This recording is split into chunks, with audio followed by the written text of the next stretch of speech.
Shimul memorial north school and কলেজের সকল শিক্ষার্থীদের শুভেচ্ছা ও স্বাগত। দশম শ্রেণীর বাংলাদেশের ইতিহাস ও বিশ্ব সভ্যতা ক্লাসে আজকে আমি তোমাদের সাথে রয়েছি Jesmin Khatun Jesy, Shimul memorial north school and college Rajshahi. আজকে আমি তোমাদের যে অধ্যায়টা পড়াবো তা হলো পঞ্চদশ অধ্যায়। পঞ্চদশ অধ্যায় সামরিক শাসন ও পরবর্তী ঘটনা প্রবাহ। শিখন ফল। আজকের পাঠ শেষে শিক্ষার্থীরা সামরিক শাসনের সূত্রপাত এবং পরবর্তী রাজনৈতিক ঘটনা প্রবাহ জানতে পারবে। আলোচ্য বিষয়: খন্দকার মোস্তাক, ইতিহাসের কলঙ্কজনক অধ্যায়। মুক্তিযুদ্ধের সমস্ত অর্জন মুছে ফেলার চেষ্টা। প্রথম সামরিক আইন জারি। ৩রা নভেম্বরের হত্যাকাণ্ড। মুক্তিযুদ্ধের চেতনা পরিপন্থী উদ্যোগ। খালেদ মোশাররফের অভ্যুত্থান ও পাল্টা অভ্যুত্থান। বিচারপতি সায়েমের সরকার। তোমরা যে ছবিটা দেখতে পাচ্ছ, ছবিটাকে চিনতে পারছো? ছবির ব্যক্তিটাকে, ইনি হলেন ইতিহাসের কলঙ্ক অর্থাৎ খন্দকার মোস্তাক।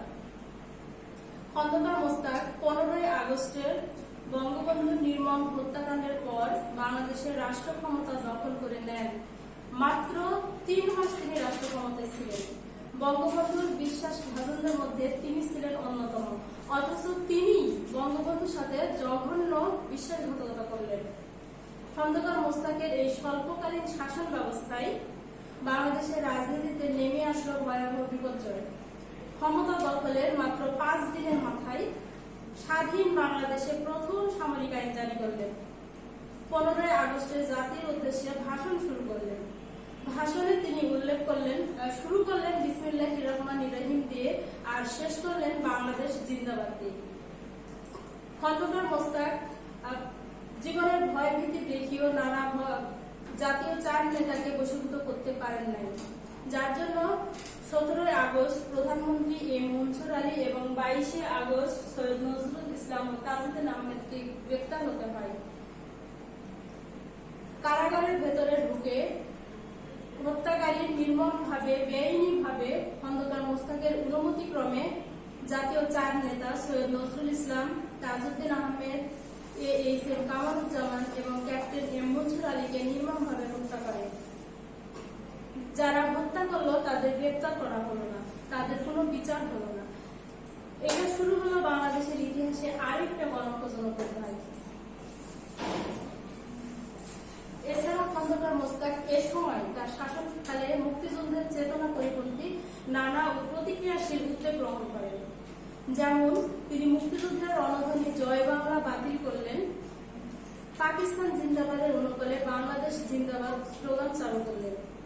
এছাড়া রেডিও পাকিস্তানের মতো শুরু করলেন রেডিও বাংলাদেশ। খন্দকার মোস্তাকের শাসনকালে সব থেকে জঘন্য এবং নিন্দনীয় কাজ ছিল 1975 সালের ইন্ডেমনিটি অধ্যাদেশ নামে একটি আইন জারি করলেন এবং 20শে আগস্ট তিনি এই আদেশ জারি করেন। আদেশে বলা হয়, বঙ্গবন্ধু এবং তার পরিবারের সদস্যদের হত্যাকারীদের কোনো বিচার করা যাবে না। কোনো সভ্য আইনে এটা হতে পারে না যে কোনো হত্যাকারীদের বিচার করা যাবে না।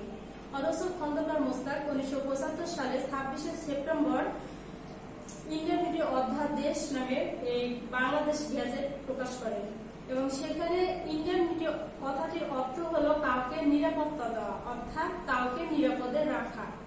এই ইন্ডেমনিটি অধ্যাদেশে বলা হয় যে বঙ্গবন্ধু ও তার পরিবারের হত্যাকারীদের সাথে, অর্থাৎ দেশের রাষ্ট্র সরকার পরিবর্তন করার লক্ষ্যে যে সকল কার্যক্রম পরিচালনা করা হয়েছে বা এই হত্যাকাণ্ডের সাথে যারা জড়িত ছিল তাদের শাস্তি বিধানের জন্য কোনরূপ আইনের আশ্রয় নেওয়া যাবে না। এই লক্ষ্যে তিনি ইন্ডেমনিটি অধ্যাদেশ জারি করেন। সেই অনুযায়ী 15ই আগস্টের হত্যাকারীদেরকে তিনি দেশে বিদেশে উচ্চ পদ এবং বিভিন্ন সুযোগ সুবিধা দিয়ে পদোন্নতি দিয়ে বিভিন্নভাবে পুরস্কৃত করেন।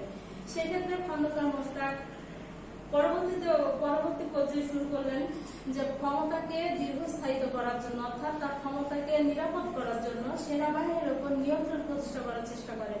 এই লক্ষ্যে তৎকালীন সেনাপ্রধান AKM শফিউল্লাহ চাকরি পররাষ্ট্র মন্ত্রণালয়ে ন্যস্ত করলেন এবং সেখানে মেজর জেনারেল জিয়াউর রহমানকে সেনাপ্রধান হিসেবে নিয়োগ দিলেন। ভারতের প্রশিক্ষণরত AHM ব্রিগেডিয়ার এরশাদকে নিয়ে এসে সেনাবাহিনীর উপপ্রধান পদে পদোন্নতি দিলেন। 1975 সালে এই জনসমর্থনহীন মোস্তাক সরকার 3রা নভেম্বর এই মোস্তাক সরকারের পতন হয়।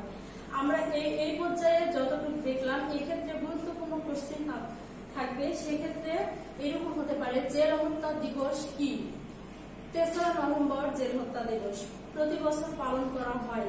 এছাড়া 15ই আগস্ট শোক দিবস এবং কবে প্রধানমন্ত্রী এম মনসুর আলী গ্রেপ্তার হন? 17ই আগস্ট প্রধানমন্ত্রী এম মনসুর আলী গ্রেপ্তার হন। ইন্ডিয়ানিটি কথাটির অর্থ কি? ইন্ডিয়ানিটি কথাটির অর্থ হচ্ছে কাউকে নিরাপত্তা দেওয়া। কত সালে ইন্ডিয়ানিটি অধ্যাদেশ আদেশ জারি হয়? 1975 সালের 20 সেপ্টেম্বর। এখানে তোমরা যে ছবিটা দেখতে পাচ্ছ, নিশ্চয়ই চিনতে পারছো ছবির ব্যক্তিটাকে। তৎকালীন সেনাবাহিনীর chief of staff brigadier general Khaled Mosharraf. এখানে এখন আমরা দেখব খালেদ মোশাররফের অভ্যুত্থান ও পাল্টা অভ্যুত্থান। 15ই আগস্টের হত্যাকাণ্ডের পর খালেদ মোশাররফ উপলব্ধি করলেন পাল্টা অভ্যুত্থান ছাড়া সেনাবাহিনীতে চেইন অফ কমান্ড প্রতিষ্ঠা করা সম্ভব নয়। 15ই আগস্টের হত্যাকাণ্ডের পর দেশের রাজনীতিতে শূন্যতা সহ সেনাবাহিনীর মধ্যে চরম নৈরাজ্যকর অবস্থা সৃষ্টি হয় এবং খুনি চক্র বঙ্গভবনে অবস্থান করে তাদের রাষ্ট্রীয় ক্ষমতায় তাদের আধিপত্য প্রতিষ্ঠা করার চেষ্টা করে। সেনাবাহিনীতে চেইন অফ কমান্ড প্রতিষ্ঠা করার লক্ষ্যে খন্দকার মোস্তাকের কোনো কর্তৃত্ব ছিল না, কারণ খন্দকার মোস্তাক বঙ্গবন্ধুর হত্যাকাণ্ডের সাথে জড়িত সেনা কর্মকর্তা ও সৈনিকদের সঙ্গে পরামর্শ করে রাষ্ট্রীয় ক্ষমতা দখল করে। সুতরাং তাদের উপরে তার কোনো নিয়ন্ত্রণ ছিল না। এদিকে উচ্চ পদস্থ কর্মকর্তাদের চাপের মুখে তৎকালীন নবনিযুক্ত সেনাপ্রধান মেজর জেনারেল জিয়াউর রহমান সেনাবাহিনীতে শৃঙ্খলা প্রতিষ্ঠার জন্য কোনো উদ্যোগ গ্রহণ করতে পারেন নাই। তার এই নিষ্ক্রিয়তার কারণে সেনাবাহিনীর মধ্যে অসন্তোষ দেখা দেয়। এই পরিস্থিতি উপলব্ধি করেন মেজর খালেদ মোশাররফ এবং তিনি উপলব্ধি করলেন যে চেইন অফ কমান্ড প্রতিষ্ঠা করতে হলে পাল্টা অভ্যুত্থান করা প্রয়োজন। সেই লক্ষ্যে বিশ্বস্ত কয়েকজন অফিসারদের সঙ্গে পরামর্শ করে গোপন বৈঠক শুরু করেন এবং সিদ্ধান্ত নিলেন পাল্টা অভ্যুত্থানের জন্য। সেই লক্ষ্যে বিশ্বস্ত কয়েকজন অফিসারদেরকে নিয়ে 1 নভেম্বর তিনি বৈঠক করলেন এবং 2 নভেম্বর মাঝরাতে প্রথম ইস্ট বেঙ্গল রেজিমেন্টের সৈন্যদের বঙ্গভবন থেকে সেনানিবাসে ফিরিয়ে নিয়ে যাওয়ার মধ্য দিয়ে অভ্যুত্থান শুরু করলেন। 3 নভেম্বর জিয়াউর রহমানকে গৃহবন্দী করা হলো। এরই মাঝে খন্দকার মোস্তাকের সাথে খালেদ মোশাররফের রাষ্ট্রীয় ক্ষমতা নিয়ে দিন দরবার চলতে থাকে।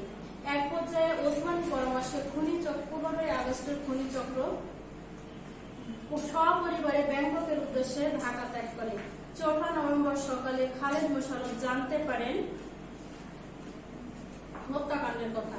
অর্থাৎ এক্ষেত্রে আমরা কি বুঝতে পারছি, 1975 সালের 3 নভেম্বর মধ্যরাতে খুনি চক্র প্রেসিডেন্ট মোস্তাকের অনুমতি নিয়ে কারাগারের অভ্যন্তরে বেআইনিভাবে ঢুকে মুক্তিযুদ্ধের নেতৃত্ব দানকারী 4 নেতা সৈয়দ নজরুল ইসলাম, তাজউদ্দিন আহমেদ, ক্যাপ্টেন এম মনসুর আলী এবং AHM কামরুজ্জামানকে নৃশংসভাবে হত্যা করে।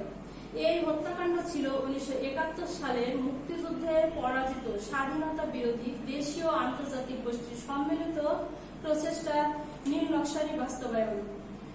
15ই আগস্ট এবং 3 নভেম্বর যেহেতু একই গোষ্ঠীর সংঘটিত হত্যাকাণ্ড এবং উভয় গোষ্ঠীর হত্যাকাণ্ডের উদ্দেশ্য একই ছিল। উদ্দেশ্য ছিল দেশকে মেধা শূন্য করা, দেশকে রাজনীতি শূন্য করা এবং নেতৃত্বের শূন্যতা ঘটিয়ে পাকিস্তানের ভাবাদর্শ প্রতিষ্ঠা করা। সেক্ষেত্রে খন্দকার মোস্তাক পরিকল্পনা অনুযায়ী 3 নভেম্বর হত্যাকাণ্ড সংগঠন করতে সহযোগিতা করেন। 2 নভেম্বরের অভ্যুত্থানের পর 15ই আগস্ট এবং 3 নভেম্বরের হত্যাকাণ্ডের ষড়যন্ত্রকারী গোষ্ঠী দেশ ত্যাগ করে এবং পরবর্তীতে 4 নভেম্বর খালেদ মোশাররফ এক ঘোষণায় জানালেন জেনারেল জিয়া পদত্যাগ করেছেন। তিনি খন্দকার মোস্তাকের উপর চাপ সৃষ্টি করেন।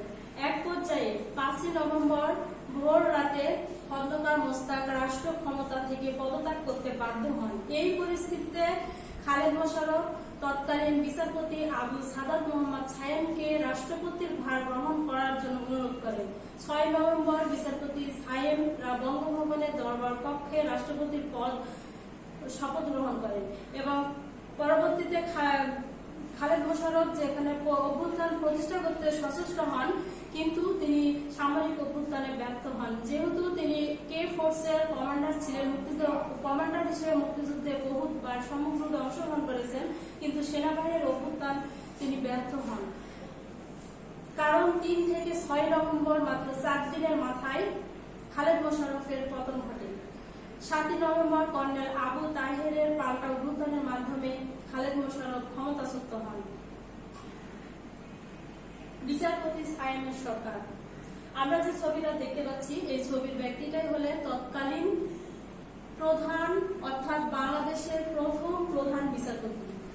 ইনি হলেন বিচারপতি আবু সাদাত মোহাম্মদ সায়েম। এই বিচারপতি সায়েমের সরকার 15 আগস্টের হত্যাকাণ্ডের পর তিনি বাংলাদেশের প্রথম রাষ্ট্রপতি হিসেবে নিয়োগ প্রাপ্ত হন এবং বিচারপতি সায়েম সরকারের শপথ গ্রহণের পরের দিনই পাল্টা অভ্যুত্থান ঘটে যায় কর্নেল আবু তাহেরের নেতৃত্বে। গৃহবন্দী থাকা অবস্থায় জেনারেল জিয়া কর্নেল আবু তাহেরকে টেলিফোনে অনুরোধ করেন তাকে বন্দী থেকে মুক্ত করার জন্য। কর্নেল তাহের বীর সেনা ছিলেন। কর্নেল তাহেরের নেতৃত্বে খালেদ মোশাররফের বিরুদ্ধে পাল্টা অভ্যুত্থান শুরু হয় এবং জিয়াউর রহমানকে গৃহবন্দী থেকে মুক্ত করা হয়। বিনা বাধা ছাড়াই সৈনিকরা জিয়াউর রহমানকে আবারও সেনাপ্রধান পদে ঘোষণা করেন। খন্দকার মোস্তাক আশা করেছিলেন জিয়াউর রহমান সেনাপ্রধান হিসেবে ফিরে আসার পর খন্দকার মোস্তাক আবার রাষ্ট্র ক্ষমতায় ফিরে আসবেন, কিন্তু তার সে আশা পূরণ হয় নাই, কারণ জিয়াউর রহমানের সমর্থনের অভাব ছিল। জিয়াউর রহমান খন্দকার মোস্তাককে সমর্থন করেন নাই। পরবর্তীতে বিচারপতি সায়েম বিচারপতি হিসেবে বঙ্গভবনে অবস্থান করলেও প্রকৃত ক্ষমতা ছিল সেনানিবাসের সেনাপ্রধান জিয়াউর রহমানের হাতে। বিচারপতি সায়েম জনগণের কাছে প্রতিশ্রুতি দিয়েছিলেন গণতান্ত্রিক সরকার গঠনের জন্য, কিন্তু প্রকৃত ক্ষমতা সেনানিবাসে থাকার কারণে বিচারপতি সায়েমের কোন প্রতিশ্রুতি রক্ষা করার সুযোগ হয়নি। এক পর্যায়ে 1977 সালের 21শে এপ্রিল জিয়াউর রহমান রাষ্ট্রপতির পদ দখল করেন এবং নির্বাচনের দায়িত্ব দেন তৎকালীন বিচারপতি আব্দুস সাত্তারকে। আব্দুস সাত্তারের নির্বাচন বিষয়ে তেমন কোনো আগ্রহ ছিল না, শুধুমাত্র জিয়াউর রহমানকে ক্ষমতা দখলের জন্য ইন্ধন জুগিয়েছেন। তার প্রতিদান স্বরূপ জেনারেল জিয়া আব্দুস সাত্তারকে উপরাষ্ট্রপতির পদে নিয়োগ দিয়েছিলেন। আজকের আলোচনা এতটুকুই ছিল। আমরা আলোচিত ক্লাস থেকে যে ধরনের কোশ্চেন দেখব তা এখন এখানে আমি বলছি। 15 আগস্টের হত্যাকাণ্ডকে খন্দকার মোস্তাক কি বলে অভিহিত করেছিলেন? 15 আগস্টের হত্যাকাণ্ডকে খন্দকার মোস্তাক ঐতিহাসিক প্রয়োজন বলে উল্লেখ করেছিলেন। স্বাধীন বাংলাদেশে কে প্রথম সামরিক আইন জারি করেন? স্বাধীন বাংলাদেশে খন্দকার মোস্তাক প্রথম সামরিক আইন জারি করেন। খন্দকার মোস্তাক কতদিন ক্ষমতায় ছিলেন? প্রায় 3 মাসের মতো। খন্দকার মোস্তাক সামরিক সরকারের পতন হয় কখন? 1975 সালের 3 নভেম্বর খন্দকার মোস্তাক সরকারের পতন হয়। আগামী দিন টপলেস 1। আগামী দিন টপলেস 1 পড়া 15 অধ্যায় আলোচ্য অংশ। নিশ্চয় এই অংশটুকু ভালোভাবে খাতায় নোট করে নেবে এবং বাসায় চর্চা করবে। আলোচ্য অংশটুকু ভালোভাবে প্র্যাকটিস করবে আগামী দিন টপলেসের জন্য। ধন্যবাদ সবাইকে। আজকে এ পর্যন্তই, দেখা হবে পরবর্তীতে।